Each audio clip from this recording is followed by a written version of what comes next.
It's Fern. I'm back with another tip for you. Today's topic is you don't have to be the one to teach your kids everything. So before we do that, let's just stop and take a breath or two for a moment.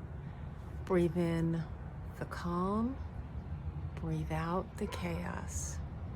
Bring in clarity and breathe out uncertainty. Okay, and remember when you do this kind of breathing, just normal breathing, we don't have to get fancy and count out anything, just to get you settled down and ready to focus. So this idea of not having to be your child's teacher about absolutely everything, this is an important one. It's really more about natural consequences.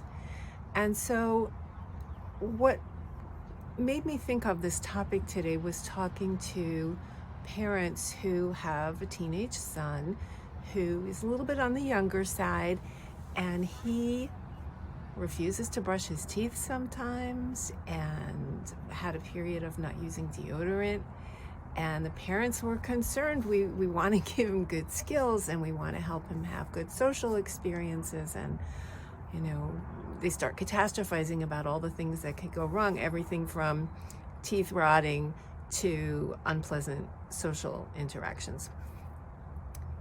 And what they didn't recognize to begin with, like they knew it at some level, but they were fighting it, was this idea that they had no power over this.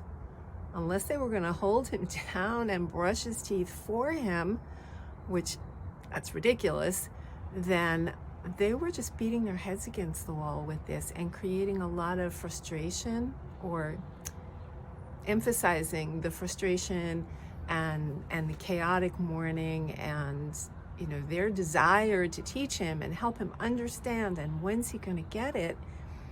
It just created more confusion and chaos and distance, right?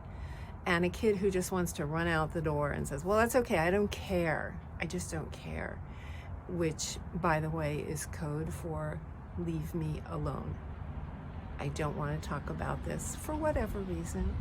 It's code for leave me alone. So in a case like this is a great example of how natural consequences work, because with the teeth brushing and the deodorant,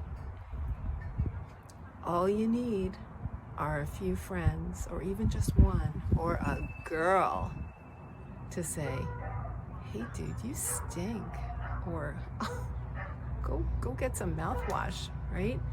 Those are the natural consequences, which are going to be much more effective at getting the message across to this kid. Why? Because it matters.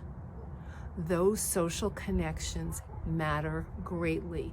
The peer pressure, the acceptance, the sense of belonging, of not being the weird one. So definitely figure out two things. Number one, how important is it really? Is it worth the friction every day? Is it worth your sanity and peace in the morning? In that moment, there is no danger. Your child is safe. So let him go out into the world and experience these things.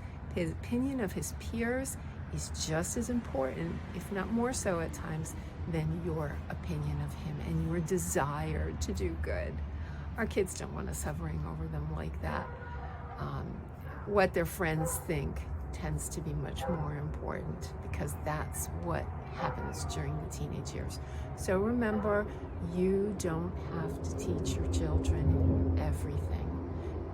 Yes, you are their most important teacher, and sometimes that means backing off and letting them learn through experience.